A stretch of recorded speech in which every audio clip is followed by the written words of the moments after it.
Hey,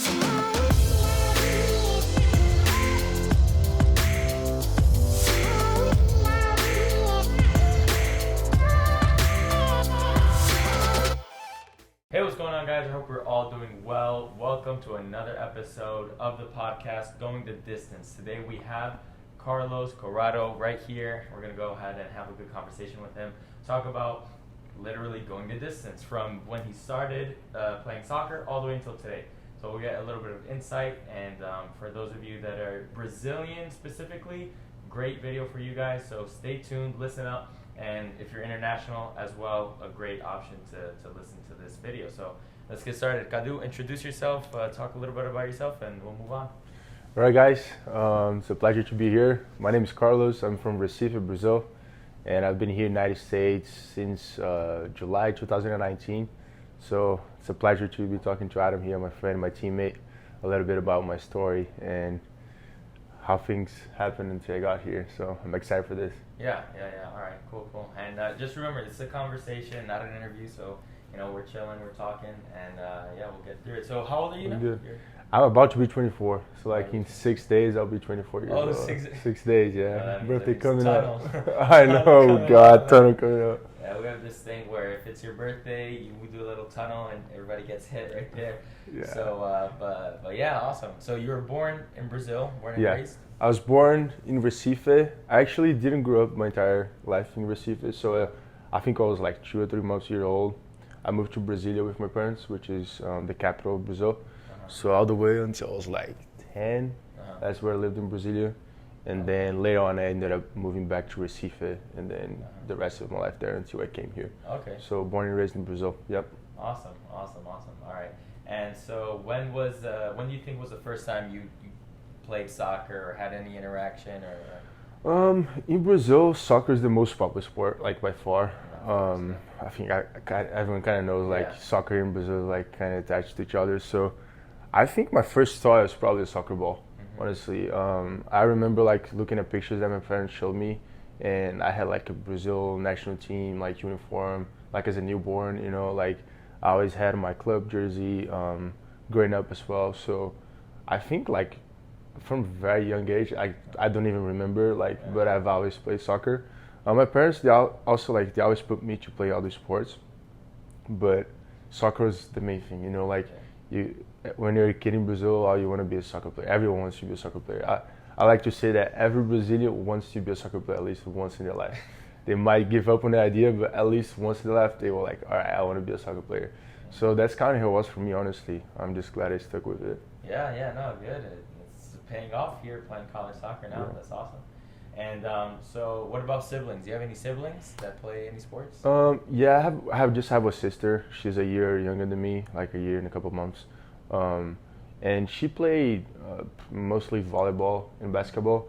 Unfortunately, in Brazil, like soccer for girls, like women's soccer is not as big, and there's not that much attention as like men's soccer has. So my sister never actually played soccer. She played like intramural soccer, in PE and kind of stuff, but she never played any type of competitive, environment or anything. So, but she played basketball, volleyball. She did gymnastics. So. Just other sports as well. Like my family, they always put us to do a lot of sports, like swimming as well. Me and her did that together. So yeah, did swimming. Okay. Man, I've done so many sports. Like I did basketball, judo, swimming, a little bit of volleyball, soccer, tennis. That I can't remember. That's the ones I did. But those like the 6 sports. Like when I say I did, like it's not that I just went to practice. Like I actually competed in all of them. So that was a point in my life that I was doing sports like Sunday to Sunday, and I was like 5 sports at the same time. Yeah. So it was crazy busy for me, but it helped me a lot, honestly. Like looking back, I'm thankful for my parents because not only taught me with like time management and stuff, but also taught me how to, it just build my athleticism a lot more as well, because every sport involves different skills and works in different capacities. So, because I'm a pretty tall guy, that's one thing I was worried about. I didn't want to be like just stumbling around. Yeah. So I'm happy that I got all those experiences and that's awesome. Just helped me build as an athlete. Yeah, that's good. Yeah. So then, let me ask you. So, you were doing all these other sports, and they were all competitive sports. So it's not like you said just practicing. It was like on a team and everything. So when do you think you made that this or let me backtrack a little bit. How old were you when you were doing all these different sports? I was like all the sports from between 7 to 11 years old. Like I stuck with all of them for a long time. Yeah. Like it wasn't just like a period of my life. So even because when I moved to Recife, I was like 10, 11-ish. I still, when I went to Recife, I still kept with like most of the sports. You know, oh, really? The only sport that I ended up having to stop playing was tennis, but I was still doing judo, swimming, basketball, and soccer. Yeah. So those 4, I stuck with them until I was like 14. Yeah. And that's when I decided to like cut down because that's when I realized like, okay, soccer is the one I like the most. Like I want to be a soccer player, so I need to spend more time focusing on soccer. So that's when I kind of quit the other sports. Yeah, makes sense. All right. And then, so when was the first time you say like you decided, okay, this is what I'm going to do, soccer, and you put everything to the side and you got onto a competitive team or club and you started really going hard on soccer and you decided that? So I think when I was like about 11 or 12, I started to realize that I was like, because I'm a goalkeeper, and back at the time, like I was a forward in the beginning. So like because of, I was a forward. I used to score like quite a lot of goals, to be honest. Like I had some trophies like from when I was younger, from like being the guy who scored the most goals, like in some tournaments and stuff. But that's because at a young age, like if you're big, like you kind of just like bump into people, and if you give the ball in the goal, you're gonna score goals. So that's what happened to me. But I think when I transitioned to be a goalkeeper and I started loving the position, I realized I was kind of like better than the average kind of thing. So I was like, okay, like in the other sports I was good. Like judo was very good, basketball was decent, but in swimming I was pretty good as well. But like in soccer, I was Brazilian, so like I wanted to be very good at soccer, and I like to tell myself that I was very good at a young age. So like I started to realize I was like, all right, I might have some future there, so I want to invest in it. But I kept going with the other sports. But then I was like 14. I remember like I was playing with my high school teams for both, because in Brazil the season is all year long for every sport, because we don't really have like seasons. Because like summer and winter for us looks the same. It's hot and rains sometimes, so like weather doesn't really play a huge factor for us. And I remember I had to make a decision of where I was gonna play like a very important tournament for soccer or basketball. I couldn't do it for both. And then I was like, what should I do? And then I decided to go to soccer, and open a bunch of doors for me to like play in a more competitive level after that. But that was when I was like, all right, I was kind of forced to make a decision, because I was like kind of managing both at the same time. But yeah, that's what I remember from like, okay, I need to make the decision right now. I was kind of like forced to do it. And how old are you? I was 14, 13, 14 years old, So you think that's kind of like when you decided to go with the soccer route? I think I decided previously, but that's when I was like forced to like quit the other sports, focusing only on soccer. It's funny because like actually I came here to United States when I was 14. I was an exchange student in Boulder, Colorado, and here it's different. Here you do like a season. So when I came here, of course, like they're like, oh, Brazilian soccer, so like come join our soccer team.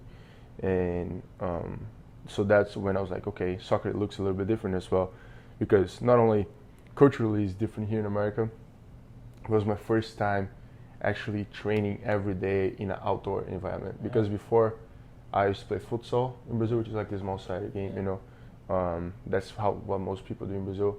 And I would play some isolated tournaments as outdoor, like normal soccer, So like those events in my life kind of forced me to like transition into like focus on soccer. And then when I came here, like I did pretty good.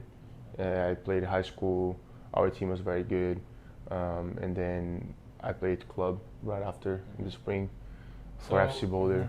So it's just because you went from Brazil now to America. I didn't know that you came before this. I thought you went from Brazil straight to, I guess, college soccer. But so you went from, you were living in Brazil all the way up until 14? I just spent a year here. It was an exchange student program. So I came here, stay with host families, and then after that year I go back home, which is what I did. So it was not even a year; it was like 10 months. Yeah. So that was my first experience of like American soccer. That it was at that age. Yeah. So just like a normal, I think American would do, like high school within club season.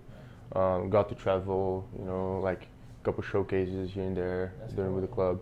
So it was a very good experience for me because I was actually like training in outdoor, playing 11v11. So, and I did pretty good again. So like I remember when I playing for a club, I went to a couple showcases. That was a showcase in New Mexico, particularly that I did pretty good. And after that, I was just like, oh, that's pretty cool. And I remember I had some kind of opportunities to just kind of talk to college coaches, and I'm like, oh, you should come and play college soccer. And I was like, no, screw that. I'm gonna go back to Brazil and play pro. That was my idea. Yeah. And then look where I am now.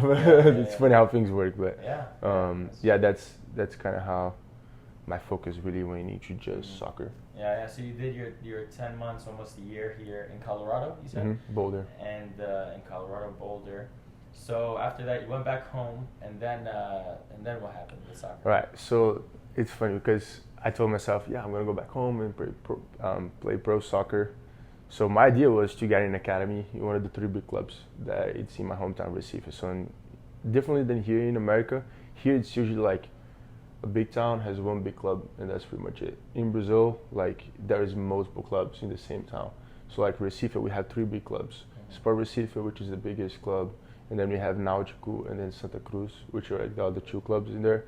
I think at the time, we might have like Sport in Santa Cruz at the 1st division and Náutico at the 2nd division or maybe 3rd division. But anyways, all of them like super high level. Good paths for you to make it to pro. So my idea was to go back home and try to make it into one of those academies. But then when I got home, my parents were like, no, you're not going to go. You're going to go back and play soccer at your high school, and that's where you're going to be, because they didn't want me in that environment. Because in Brazil, unfortunately, like soccer is the only way some people can like make a better life and maybe like help their parents and stuff, because like public education is not good. Not good at all in Brazil. So that sometimes sports is the only way out of the like poverty that they have. So sometimes the environment is not the greatest. And my dad especially, he never wanted me to be in that environment. But I always wanted to, but regardless, he was like, no, it's not for you, you should study.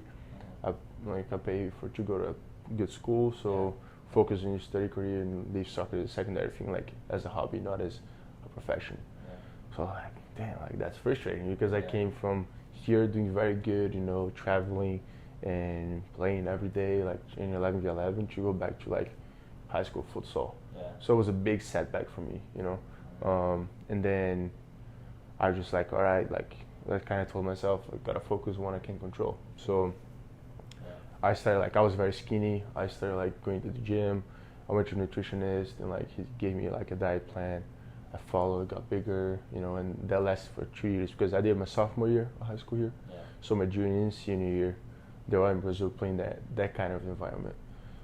So after that, I just like kind of booked up. I tried to become the best athlete, like, because I knew, like in my head, the thought that went through was like, all right, those guys out there having like high level training, like touching the ball 1,000 times a day, and I'm not. So what's something that I can do that would stand out from them? And I was like, all right, I can be the best athlete I can become, and try to train as much as I can by myself and stuff. So that's what I did. I booked up, became like stronger, faster. I'm still not fast at all, but trust me, I was much slower than I am today. And so like that was the thought that went through my head, and then kind of like it helped me later on when I was done with high school. Like I went into a trial with Sport Recife, which is the biggest club. I like, it's the club that I support, so I like to say the biggest club in Northeast of Brazil, which is true. And you were how old at this time now? When I did the tryout, I was 18. You're 18. So I graduated from high school. I was 18 years old. In Brazil, 18 years old is the legal age, so I didn't need my parents' permission for anything else. So I was like, well, I'm going. I'm going to go to Sport Recife and all that.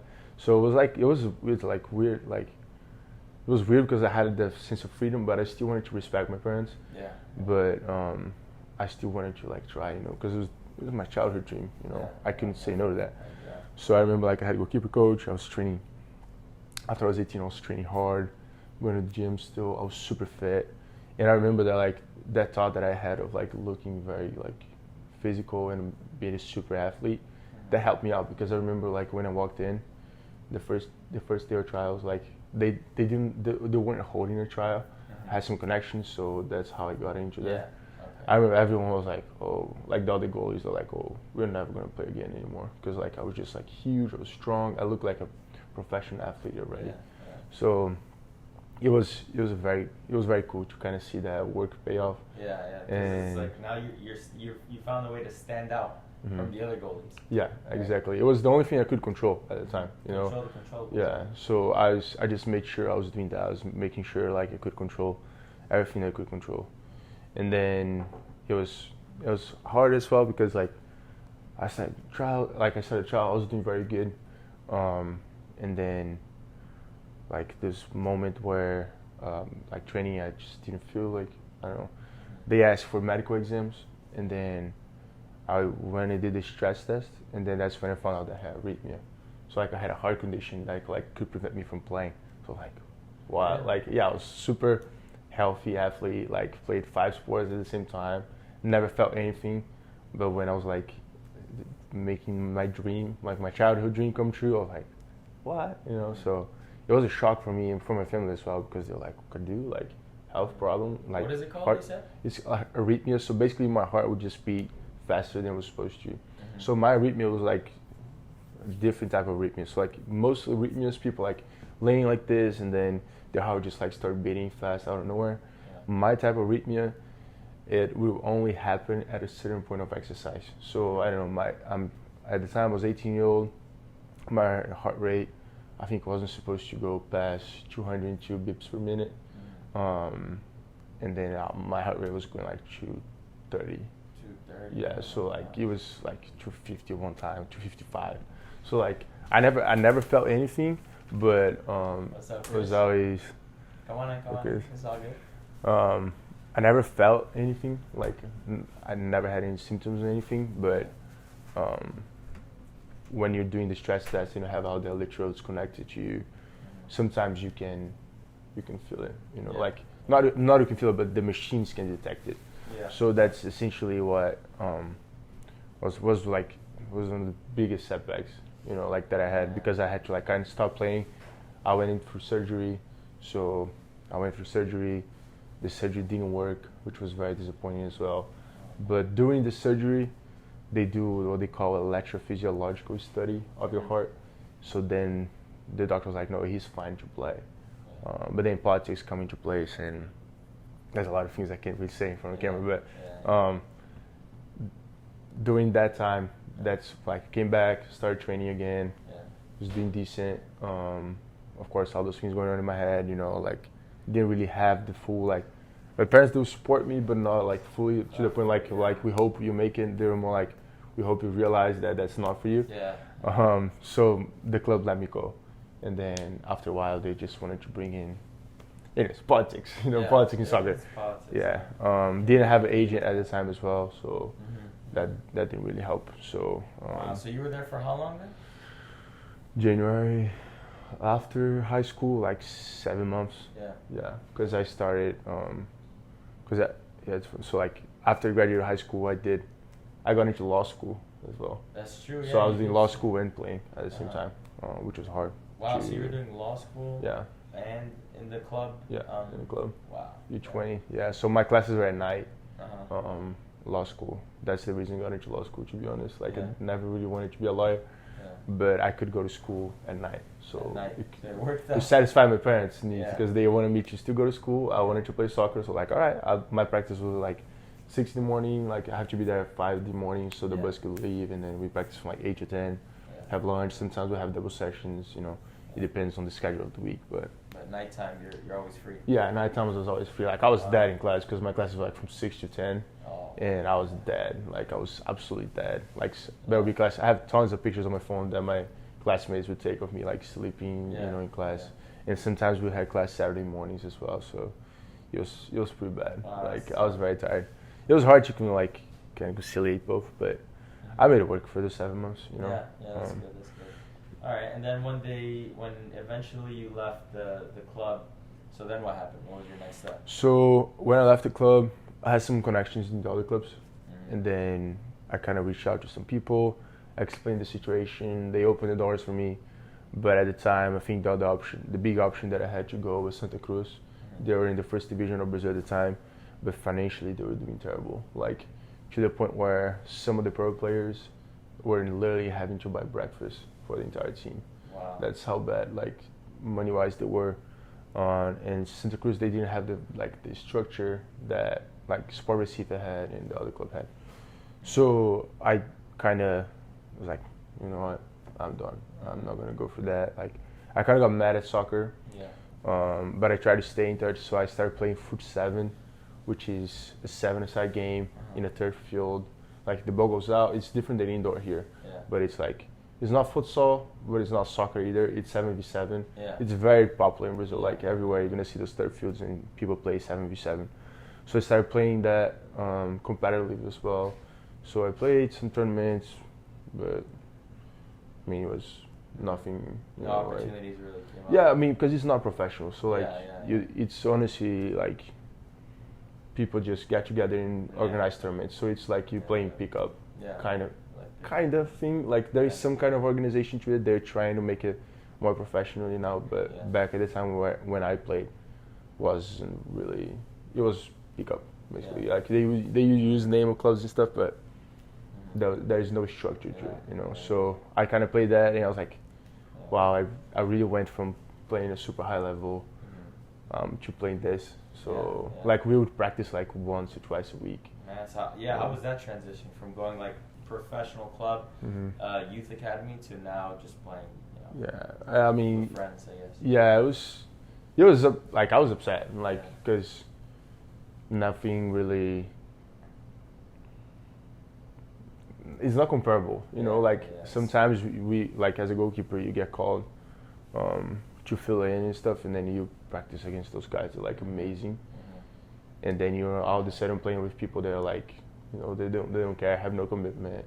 So sometimes it's like players that retired already. So it's like it's very different.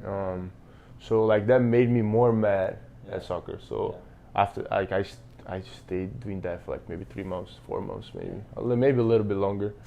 But it wasn't really important for me, so I didn't really care. And then I just quit after that. Just didn't do any soccer.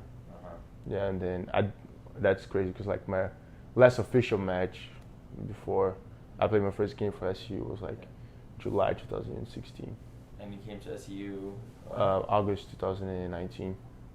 Wow. That was my first match. So 3 years. Like 3 years. Wow. Without so you were match. before you ended up like stopping soccer, you were 19, I'm thinking. 20? I was about to turn 19. You're turning 19, and then so now you didn't play soccer for a while, but so when did you start thinking about college soccer? So it's funny. That story is funny. So there is in Brazil, I think it was 2018. There was a truck drivers like strike, and truck drivers like strike. Yeah, they just like, well, we're not gonna drive anymore. They closed the roads and stuff. So because of that, the price of gas was super high. Price of food is super high. Some goods were like, you couldn't find it at stores, you know, grocery stores, anything. So then I remember I have a friend that he plays for FGCU now, Gustavo Vasconcelos. He's a great guy. And we met through our goalkeeper coach in Recife, blah, blah, blah. He actually, early in his career, he played youth for Sport Recife, the same club that I did. But we never played together. We met like when we were older. And I was like sending like pictures and texts to Gustavo saying, bro, this country sucks. You'll never come back here. Like, you're so lucky in the United States. I was like, stay there. Do never come back. And he goes, yeah, man, like, that's the goal, but you know how it works. Like, yeah, man, but just stay there. Just to never come back here. And then he just asked me, he was like, why don't you come here? And I was like, oh, good question. And then I was like, nah, I came with the excuse, like, I'm too old. Like, I didn't know the process, you know, that it would take for a person to get here. Honestly, I didn't know. I was like, I'm too old, I can't, blah, blah, blah. And then he was like, no, bro, like, trust me, you're good. I know you're good. You can come here. So he's like, send me a video. And I was like, I don't really have a video because that's one thing. Like, Recife is in the northeast of Brazil. Most of the clubs, they won't release you the video because they are worried that you're gonna get transferred to a club from the south, which have more money. So they keep the videos for themselves. So I had no video at the time. Wow. So I remember calling the keeper coach, set up a training kind of video. Yeah. So I recorded myself training, called some friends, went to play pickup soccer like after some organized pickup soccer, but you know, like 11v11 in the grass field. Blah, blah. I tried to find those opportunities. Put a GoPro behind the goal, and I was like, all right, let's make it happen. You know, so I edited the video real quick, sent it to him. He goes, all right, give me like a day.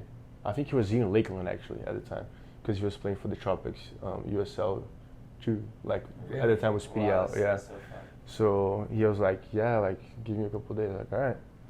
So he showed to some friends, their friends showed to some coaches, and the coach was like, yeah, okay, I want him. Like, yeah, tell him I'll give that amount of scholarship. Tell him like, give him a full ride. I was like, whoa, so it's possible then. And then I was like, all right. Coach Clay you're talking about? No. Oh, A coach? A coaches like other schools and stuff at the time that he had friends that I don't know. It wasn't Coach Clay, but later on Gustavo helped me out to reach out to Coach Clay because you knew him? So Gustavo played with Pedro. Oh wow! For the Tropics, so he knew Pedro. The goalkeeper coach for the Tropics was the goalkeeper coach for SCU at the time, so everything kind of worked out, you know. So. His name Gustavo? Gustavo, yeah. So everything kind of like worked out, you know. So later on, so then I did my research. Like after that, I spent a year preparing to come here. So that was like July 2018. Just like I had to drive in August. Like there was not enough time for me to prepare.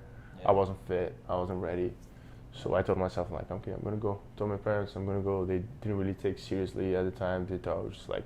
They didn't really understand like the whole. No, because they just really didn't think I was gonna quit law school and then come here, you know, do all those things.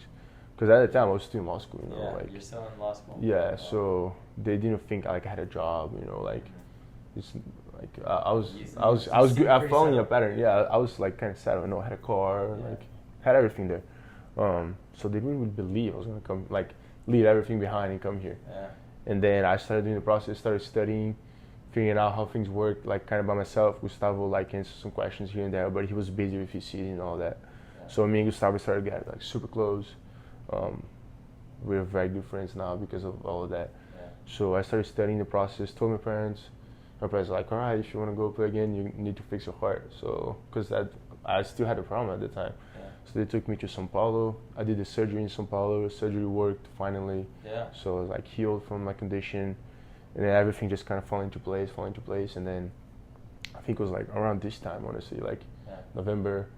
That's when I got in connection with Pedro. And Pedro, I was like, because Southeastern was my first option. Coming last year was my first option. Really wanted to come here because of the location, for the weather.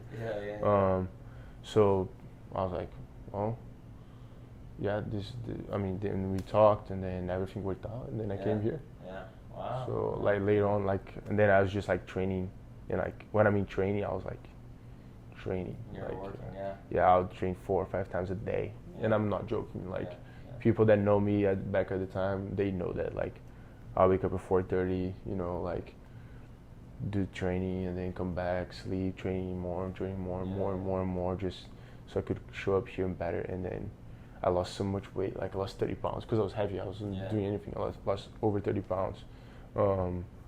Just started taking care of my diet, my sleep, recovering, extra training. Like it was crazy. Like I was on the grind. I was like unreal. So this is around this time, you said, around this time. And you're still in Brazil. I was still in Brazil. So after that, I quit law school, and then I was just like 6 months, just like kind of preparing to come here. I already knew when I was gonna come. So you were coming in the spring then? No, I was gonna come in the fall. So during the spring of 2019, that's when I was like just training. Oh, you were still in Brazil then? Yeah. Okay. Because I came here in the fall 2019. 2019 in the fall. Got it. Okay. And then that's kind of how like ended up like getting here. So you had almost a whole year, almost like 8 months. 8 months or so of preparation. Just to come here. Wow. Yeah. Wow, that's awesome. And like I didn't settle because I knew already. Because like my goal was to get a scholarship and come here to play soccer, college soccer in the United States. Yeah.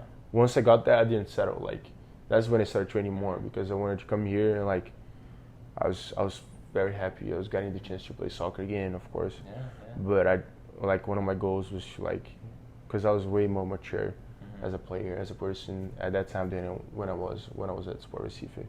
So I really wanted to like leave a legacy here. You know, like I honestly that my goal is, and still is because I'm not done yet here, is to be the best goalkeeper has ever come to this program history. Yeah. Like that has not changed. You know, so like I had like smaller goals and bigger goals, and like things go on. Like you change a little bit, reposition yourself a little bit, but like that's still my goal. I want to be the best goalkeeper that has ever come through, you know, Southeastern in soccer program history. Yeah, that's awesome, bro. Hopefully, yeah. Wow. Okay. So then, all right. So you did your whole 8 months. You worked. Then you finally got here in fall of 2019. Yep. First day here. What happened? Like, how was it? Just talk about that first day. So I got here super late. Like it was like 2 a.m. or something. 2 a.m. So, yeah, I went to bed. Like Bruno, he was a guy that he played here. He picked me up at the airport because I was gonna live at his house. Like I live off campus, so he picked me up. Kind of like everything was dark, so he didn't really show me around. But he drove by the school, and the next day I woke up. I kind of realized where I was. So how was that next day then? I met some players. I met the assistant coach. You know, I think they were playing UPSL for the Tropics. They just won the national championship for the Tropics at the time. So I got to meet some of the players. You know, they were like kind of celebrating that achievement. So it was good. Like I got to see a lot of Brazilians. So I didn't really feel I didn't really feel like I was in America yet because I was Portuguese all around me, you know, Brazilian food. So like I didn't really feel like I was in the United States yet. So that was a big plus then, right? That helped a lot, I'm sure. Yeah, there's a big Brazilian community here in Lakeland. It helps whenever like to understand things better. Whenever I had questions, so it was good. I mean, they got me well here. They took care of me. Like I'm grateful. You know, like I don't live with them anymore, but I'm very grateful for them. They helped me a lot. They helped me a lot of like experience that they had and stuff. So it was very good. It was different, but very good. That's good. That's good. All right. And then now you did the fall 2019, and now we're in fall 2021. So 3 years in. That's my third season. So how's been your experience in general overall?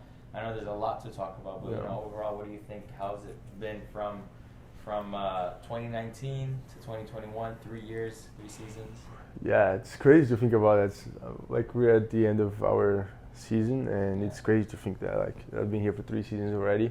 I'm definitely a different player now. Not only like skills wise, because I think you develop as a player regardless, but I just see like the game differently. You know, like I'm an older guy on the team. There's like guys that are way younger than me, like 18-year-old, 17-year-old, you know, like 19. So I kind of have that mentality of like I need to be a guidance. I need to be an example for those younger guys. You know, because if I want to leave a legacy here, it doesn't come only from my actions, but like how I inspire the people that are here, so they can continue, you know, like here for the program. So it's been a good journey, you know. Like first year, you gotta adapt a little bit, you know, to the play, to how the game is played here. You know, coaching style, everything is different. So, and I wasn't playing for the last 3 years as well. So like.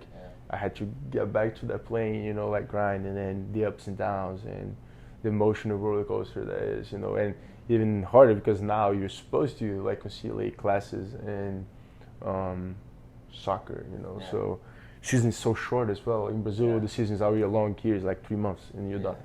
So I still don't understand, you know, so it's, I don't know, it was crazy. And then COVID hit as well, you know, like my second semester COVID hit. So my second season looked a little different. But I mean, it's been a great journey. I've grown a lot as a man, I would say, especially like, I mean, I like to say like soccer is this big, you know, like it's super small in your life compared to everything else that goes on. But it's just a tool that, you know, that we found how to express our identity, how to like to learn from life, how to learn from teammates, to connect with people. So I don't know, looking back now, it's been a great journey. You know, I'm excited. I'm not done yet. I still have a year, That's so awesome. I'm just excited to like keep going, like keep looking back and see where I was and where I am now. So it's always fun to see those things happening. You know? That's awesome. That's awesome. Good. Yeah. Man, that sounds like a really cool story. I'm sure somebody's gonna watch this one day, maybe today, tomorrow, whenever it's uploaded, or who knows, 5 years from now, they see this video. So I'm sure it's gonna help somebody. Yeah, I hope so. So let's go ahead and do some quick questions.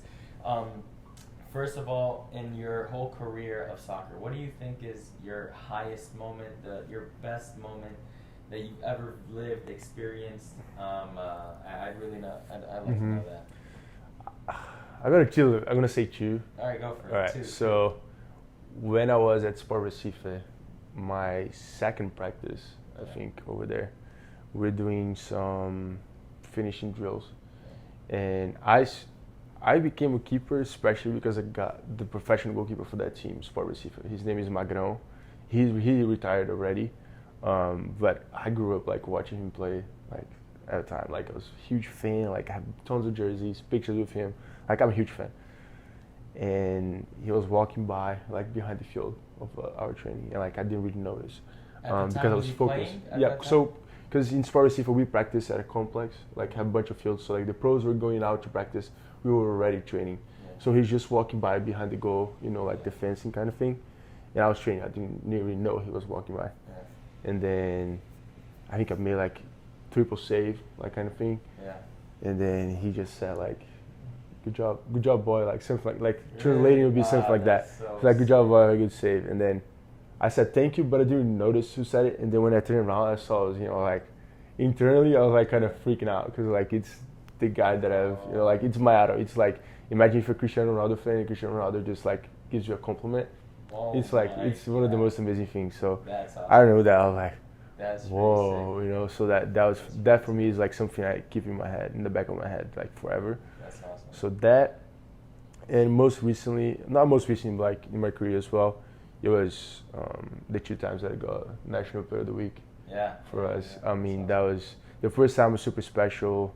Even the Conference Player of the Week, like those recognitions, super special. I mean, I don't live for that, but it's always good when you get recognized by like the hard work. And like every time that I can get those awards, like some guys, like they don't care, but like I truly care because I know my story. I know the things I went through. I know like that thought that I went through that I could never play soccer again in my life, you know, even though it wasn't true, but like that thought went through my head, you know. I know that I didn't play soccer for 3 years, so like to be recognized in the national level for me, that was something super special, you know, because like you get any National Defensive Player of the Week, it's basically saying, hey, that week out of all the goalkeepers, you were the best one.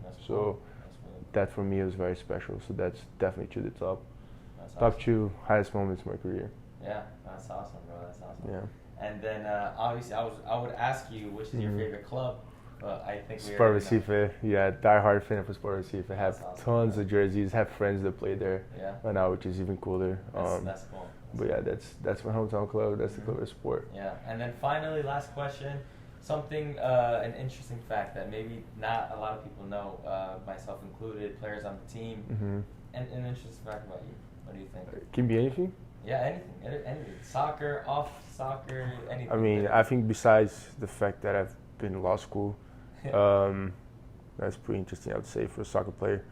But I'm a certified sushi chef, you know, like I can make sushi, like any type of sushi you want, I can make it. I like to think that, you know, like when I was back home, I took courses on it. Like during these 3 years that I didn't play soccer, I took 2 courses of sushi. So I took the basics one, where I learned the basics, and then I started doing like for myself. I started doing for some people, you know, my sister's birthday, I'll make sushi for her and her friends. And then later on, I ended up taking the advanced course. So I know how to clean up the fish, you know, fillet, all of them. Really? So I had the certifications and all of that. Certified sushi chef. Yeah. Law school, soccer. That's so funny. That's so that's an interesting fact about me. All right. Well, anyways, that wraps up the video then. I hope you guys enjoyed this episode with Carlos Curado, or Cadu, as we call him here on the team at Southeastern. I hope you guys took something from this. If you guys want to contact him for anything, international visa, any of those kind of technical questions about transferring and making the move and transition here to the States to play college soccer. All this information is going to be down here in the link below in the description. His Instagram, your info, I'll put that all in there. Feel free to contact him whenever you want. I'm sure he's going to be available to talk with you guys. And then you have any questions, put it down in the comment section below. I'll catch you guys in the next video. God do, appreciate it. Thanks, guys. All right. It's a pleasure. See you, man.